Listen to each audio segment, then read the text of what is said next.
दोस्तों मैं हूं विवेक और आप देख रहे हैं विवेक एलएलबी यूट्यूब चैनल। दोस्तों आज की वीडियो में हम देखने वाले हैं संविधान से रिलेटेड 50 महत्वपूर्ण प्रश्नों को, जो कि हमारे आने वाले UK triple SC, UK PCS और बहुत सारे एग्ज़ाम में महत्वपूर्ण सिद्ध हो सकते हैं। दोस्तों चलिए शुरू करते हैं। दोस्तों हमारे पास पहला प्रश्न है, संविधान सभा द्वारा अंतिम रूप से पारित संविधान में कुल कितने अनुच्छेद तथा अनुसूचियां हैं? तो दोस्तों इसका आंसर हो जाएगा ऑप्शन नंबर सी, 395 अनुच्छेद और 8 अनुसूचियां। दोस्तों हमारे पास दूसरा प्रश्न है, भारतीय संविधान में वर्तमान समय में भारतीय संविधान में गणना की दृष्टि से कुल कितने अनुच्छेद और अनुसूचियां हैं? दोस्तों वर्तमान में हमारे पास है 395 अनुच्छेद और 12 अनुसूचियां। दोस्तों ऑप्शन नंबर बी बिल्कुल सही हो जाएगा। दोस्तों ऑप्शन नंबर सी है, वर्तमान में भारतीय संविधान में धाराओं की कुल संख्या है। तो दोस्तों कंफ्यूज नहीं होना है, अनुच्छेद दे चाहे धाराएं दे, तो ये दोनों है हमारे पास 395, ऑप्शन नंबर बी, हमें कंफ्यूज नहीं होना है। दोस्तों क्वेश्चन नंबर 4 है हमारे पास, संविधान के किस अनुच्छेद में यह अंकित है कि इंडिया अर्थात भारत राज्यों का संघ होगा? तो दोस्तों हमारे पास अनुच्छेद 1 में ये वर्णित है कि इंडिया अर्थात भारत राज्यों का एक संघ होगा। दोस्तों नेक्स्ट प्रश्न पे चलते हैं। नेक्स्ट प्रश्न हमारे पास है, संविधान के अनुच्छेद 1 में भारत को क्या क्या कहा गया है? दोस्तों भारत को कहा गया है राज्यों का संघ। दोस्तों हमें यहाँ पे ध्यान रखना है, परिसंघ अगर ऑप्शन में आता है तो हमें वो नहीं लगाना है। परिसंघ अलग चीज़ होती है और संघ अलग चीज़ होती है। दोस्तों नेक्स्ट प्रश्न पे चलते हैं। क्वेश्चन नंबर 6, भारतीय संविधान में किन अनुच्छेदों में नागरिकता संबंधी प्रावधान है? तो दोस्तों ऑप्शन नंबर बी सही हो जाएगा। अनुच्छेद 5 से लेकर 11 तक नागरिकता संबंधी प्रावधान दिए गए हैं। दोस्तों नेक्स्ट प्रश्न पे चलते हैं। नेक्स्ट प्रश्न है, निम्नलिखित में से किन अनुच्छेदों द्वारा भारतीय संविधान नागरिकों को कुल मूल अधिकार निश्चितता प्रदान करता है? तो दोस्तों इसका आंसर हो जाएगा ऑप्शन नंबर ए, अनुच्छेद 12 से लेकर 35 तक मूल अधिकार दिए हुए हैं। दोस्तों नेक्स्ट प्रश्न पे चलते हैं, नौकरियों तथा शैक्षणिक संस्थाओं में संविधान समाज के कमजोर वर्ग के लिए आरक्षण उपलब्ध कराने के लिए केंद्र सरकार को संविधान का कौन सा अनुच्छेद अधिकार प्रदान करता है? तो दोस्तों अनुच्छेद 16 हो जाएगा, ऑप्शन नंबर बी, यानी कि लोक नियोजन में अवसर की समानता अनुच्छेद 16 में दिया गया है। दोस्तों नेक्स्ट प्रश्न पे चलते हैं, भारत के संविधान का निम्नलिखित में से कौन सा अनुच्छेद अस्पृश्यता का उन्मूलन करता है तथा किसी भी रूप से इसके आचरण का निषेध करता है? तो दोस्तों ऑप्शन नंबर सी सही हो जाएगा। अनुच्छेद 17 अस्पृश्यता यानी अनटचेबिलिटी का अंत करता है। दोस्तों नेक्स्ट प्रश्न पे हम चलते हैं, भारतीय संविधान का कौन सा अनुच्छेद राष्ट्रपति के पद के लिए पुनः निर्वाचन की योग्यता निर्धारित करता है? तो दोस्तों ऑप्शन नंबर डी सही हो जाएगा। ये CG-PCS यानी कि गुजरात पीसीएस या फिर छत्तीसगढ़ पीसीएस में 2012 में आ रखा है। दोस्तों नेक्स्ट प्रश्न पे चलते हैं, भारतीय संविधान के किस अनुच्छेद के अंतर्गत भाषण तथा अभिव्यक्ति की स्वतंत्रता का अधिकार की गारंटी दी गई है? तो दोस्तों ऑप्शन नंबर ए, अनुच्छेद 19 सही हो जाएगा, जहां पर स्वतंत्रताएं बताई गई हैं। दोस्तों ये SSC 2015 में पूछा गया प्रश्न है। ये सारे ही प्रश्न बहुत इंपॉर्टेंट हैं, तो आप इन्हें रिवीजन करते रहिए। दोस्तों नेक्स्ट प्रश्न पे हम चलते हैं। नेक्स्ट प्रश्न है हमारे पास, भारतीय संविधान के किस अनुच्छेद में प्रेस की स्वतंत्रता दी गई है? तो दोस्तों ये हमें दी गई है अनुच्छेद 19 के पहले भाग में। दोस्तों छत्तीसगढ़ पीसीएस में 2005 में पूछा गया प्रश्न है, अब दोबारा आ सकता है, इसलिए बहुत इंपॉर्टेंट है। दोस्तों नेक्स्ट प्रश्न है, मौलिक अधिकार के अंतर्गत कौन सा अनुच्छेद बच्चों के शोषण से संबंधित है? तो दोस्तों ऑप्शन नंबर डी, अनुच्छेद 24 इसका आंसर हो जाएगा। दोस्तों यूपी पीसीएस 2005 में पूछा गया प्रश्न है, इसलिए बहुत महत्वपूर्ण हो जाता है। दोस्तों क्वेश्चन नंबर 14 है, भारतीय संविधान के किस अनुच्छेद में अल्पसंख्यकों के हितों के संरक्षण की व्यवस्था की गई है? दोस्तों ऑप्शन नंबर बी, अनुच्छेद 29 में अल्पसंख्यकों के हितों की बात कही गई है। दोस्तों नेक्स्ट प्रश्न पर चलते हैं, कौन से अनुच्छेद के अंतर्गत भारत का सर्वोच्च न्यायालय नागरिकों के मौलिक अधिकारों की रक्षा करता है? तो दोस्तों ऑप्शन नंबर डी सही हो जाएगा। अनुच्छेद 32 जिसमें संवैधानिक उपचार बताए गए हैं जो कि 5 तरह के होते हैं। दोस्तों नेक्स्ट प्रश्न पे चलते हैं। भारतीय संविधान के किन अनुच्छेदों में राज्य के नीति निर्देशक तत्वों का उल्लेख है? दोस्तों अनुच्छेद 36 से लेके 51 तक। ऑप्शन नंबर सी इसका सही आंसर हो जाएगा। दोस्तों नेक्स्ट प्रश्न पे चलते हैं। Question number 17। भारतीय संविधान के अंतर्गत कल्याणकारी राज्य की अवधारणा निम्नलिखित में से किस अनुच्छेद में वर्णित है? तो दोस्तों ऑप्शन नंबर बी अनुच्छेद 39 में लोक कल्याणकारी राज्य की बात कही गई है। दोस्तों नेक्स्ट प्रश्न पे चलते हैं। भारतीय संविधान का कौन सा अनुच्छेद राज्य सरकारों को ग्राम पंचायतों के गठन का निर्देश देता है? तो दोस्तों नीति निर्देशक तत्व में आंसर हो जाएगा इसका अनुच्छेद 40, ऑप्शन नंबर डी। दोस्तों नेक्स्ट प्रश्न पे चलते हैं जो कि इस प्रकार है। 42वें संविधान संशोधन द्वारा संविधान के किस अनुच्छेद में मौलिक कर्तव्यों को जोड़ा गया? दोस्तों मौलिक कर्तव्य 42वें संविधान संशोधन द्वारा जोड़े गए और ये जोड़े गए थे अनुच्छेद 51A में। ऑप्शन नंबर बी सही हो जाएगा। दोस्तों नेक्स्ट प्रश्न पे चलते हैं। भारतीय संविधान में किस अनुच्छेद में मौलिक कर्तव्यों की चर्चा की गई है? तो दोस्तों इसका आंसर हो जाएगा ऑप्शन नंबर बी अनुच्छेद 51A में।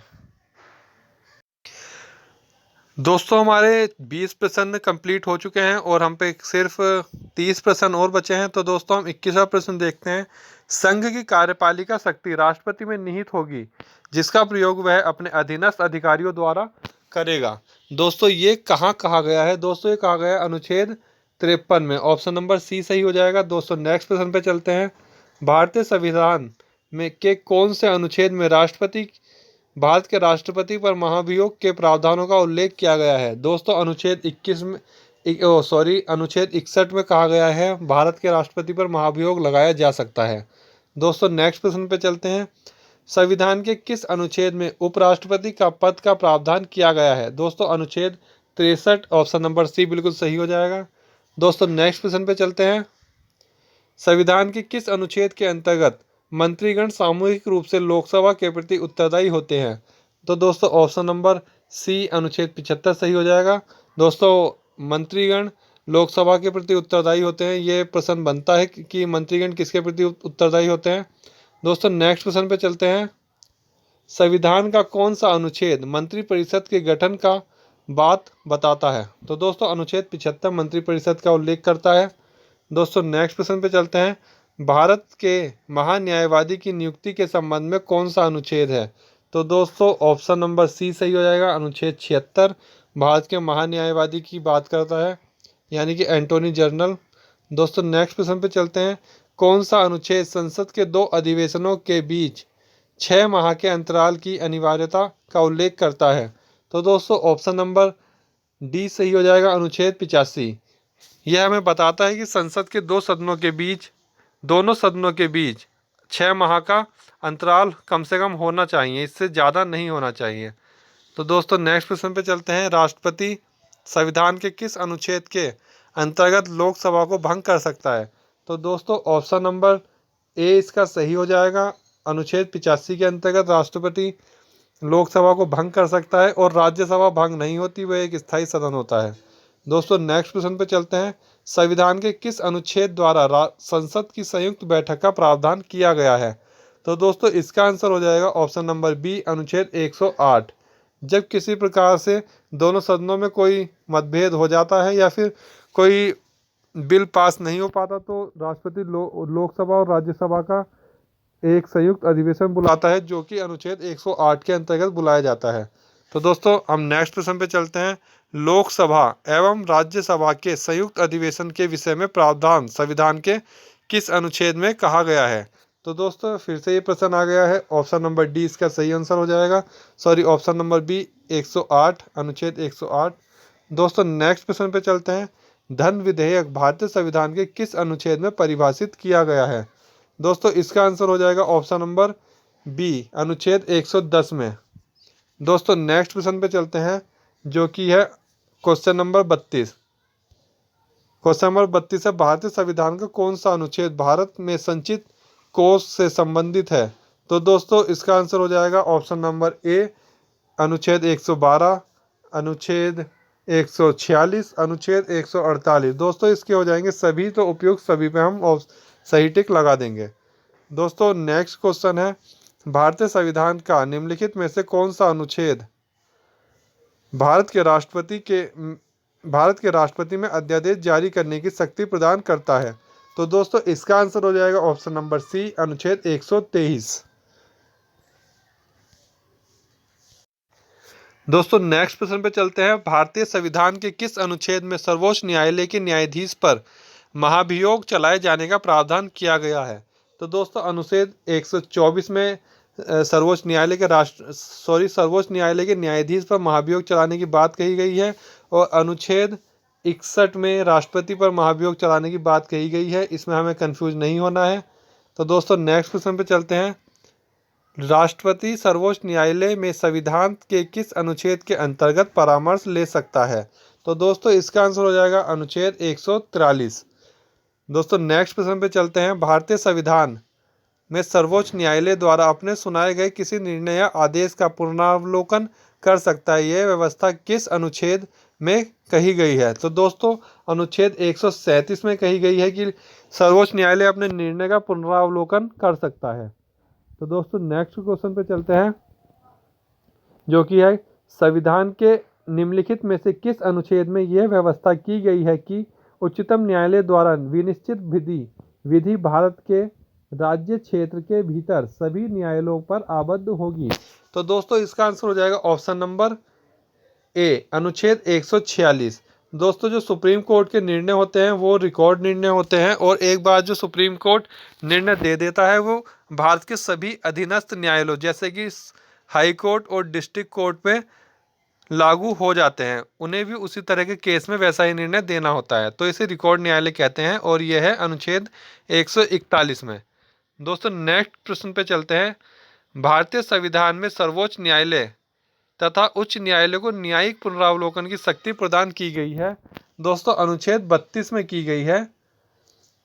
दोस्तों नेक्स्ट प्रश्न पे चलते हैं, संविधान के किस अनुच्छेद के अंतर्गत अधीनस्थ न्यायालयों या जिला न्यायालयों का प्रावधान किया गया है? तो दोस्तों ऑप्शन नंबर 20 का सही हो जाएगा अनुच्छेद 233। दोस्तों नेक्स्ट प्रश्न पे चलते हैं, भारतीय संविधान का कौन सा अनुच्छेद संवैधानिक उपचारों की संघीय संसद राज्य विधान पालिकाओं द्वारा बनाए गए नियम कानूनों पर प्राथमिकता प्रदान करती है? तो दोस्तों इसका आंसर हो जाएगा ऑप्शन नंबर सी, अनुच्छेद 245। दोस्तों नेक्स्ट प्रश्न पे चलते हैं, किस अनुच्छेद के तहत अवशिष्ट शक्तियां केंद्र के पास है? तो दोस्तों ऑप्शन नंबर डी, अनुच्छेद 248 के अंतर्गत अवशिष्ट शक्तियां केंद्र सरकार के पास होती हैं। तो दोस्तों नेक्स्ट प्रश्न पे चलते हैं, राज्य द्वारा प्रार्थना करने पर भारत की संसद उन राज्यों के लिए किस अनुच्छेद के अंतर्गत कानून बना सकती है? तो दोस्तों इसका आंसर हो जाएगा ऑप्शन नंबर बी, अनुच्छेद 252 के अंतर्गत। दोस्तों नेक्स्ट प्रश्न पे चलते हैं, भारतीय संविधान के अंतर्गत निम्नलिखित में से कौन सा अनुच्छेद संसद को राज्य सूची के विषय पर कानून बनाने की विधि शक्ति प्रदान करता है? तो दोस्तों इसका आंसर हो जाएगा ऑप्शन नंबर डी, अनुच्छेद 249। दोस्तों ये प्रश्न यूपी पीसीएस 2013 में आ रखा है, इसलिए बहुत इंपॉर्टेंट हो सकता है, ये अब भी आ सकता है। दोस्तों नेक्स्ट प्रश्न पे चलते हैं, भारतीय संविधान के किस अनुच्छेद के अंतर्गत अंतर्राष्ट्रीय समझौतों को प्रभावी बनाने हेतु संसद राज्य सूची के विषय पर कानून बना सकती है? तो दोस्तों इसका आंसर हो जाएगा ऑप्शन नंबर डी, अनुच्छेद 253। दोस्तों नेक्स्ट प्रश्न पे चलते हैं, केंद्र राज्य के प्रशासनिक संबंध भारतीय संविधान की किस अनुच्छेद में वर्णित है? तो दोस्तों ऑप्शन नंबर ए इसका सही हो जाएगा, अनुच्छेद 256 से लेके 263 तक। दोस्तों नेक्स्ट प्रश्न पे चलते हैं, भारतीय संविधान के किस अनुच्छेद के अंतर्गत केंद्र राज्य सरकारों को निर्देश दे सकती है? केंद्र सरकार राज्य सरकार को निर्देश दे सकता है। तो दोस्तों ऑप्शन नंबर ए, अनुच्छेद 256 के अंतर्गत। दोस्तों नेक्स्ट प्रश्न पे चलते हैं, अंतर्राज्य परिषद के गठन का प्रावधान संविधान के किस अनुच्छेद के अंतर्गत किया गया है? तो दोस्तों ऑप्शन नंबर सी, अनुच्छेद 263 के अंतर्गत किया गया है। दोस्तों नेक्स्ट प्रश्न पे चलते हैं, भारतीय संविधान के किस अनुच्छेद के अंतर्गत वित्त आयोग के गठन का प्रावधान किया गया है? तो दोस्तों वित्त आयोग का गठन अनुच्छेद 280 में किया गया है, तो इसका ऑप्शन नंबर बी सही हो जाएगा। दोस्तों नेक्स्ट प्रश्न पे चलते हैं, जो कि है संपत्ति का अधिकार संवैधानिक अधिकार है, यह बताया गया है। ऑप्शन नंबर डी इसका सही हो जाएगा अनुच्छेद 300 का में। दोस्तों नेक्स्ट प्रश्न पे चलते हैं, जो कि है 50वां और हमारा अंतिम प्रश्न है, भारतीय संविधान के किस अनुच्छेद में नैसर्गिक न्याय के प्रसिद्ध सिद्धांत सुनवाई के अधिकार का समावेश किया गया है? तो दोस्तों ऑप्शन नंबर डी इसका हो जाएगा 311। तो दोस्तों आज आपने देखे इंडियन पॉलिटी से रिलेटेड 50 इंपॉर्टेंट प्रश्नों को, जो कि हमारे आने वाले एग्ज़ाम में महत्वपूर्ण सिद्ध हो सकते हैं। तो दोस्तों अगर आपको ये वीडियो पसंद आई है तो इसे लाइक करिए, सब्सक्राइब करिए और इसे शेयर कर दीजिए अपने दोस्तों के साथ, और बने रहिए हमारी यूट्यूब चैनल के साथ। मिलते हैं अगली वीडियो में।